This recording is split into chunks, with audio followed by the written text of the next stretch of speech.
Hello everyone, welcome to Tactim.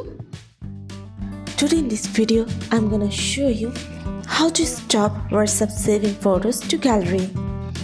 Before starting the video, please subscribe to Tactim. So let's get started. For this, you have to open your WhatsApp. Now click on three dots. Press on settings. Now go to chats.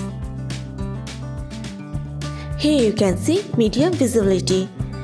If you want to stop WhatsApp saving photos to your gallery, you just have to turn off the button. That's it. So this is how to stop WhatsApp saving photos to your gallery.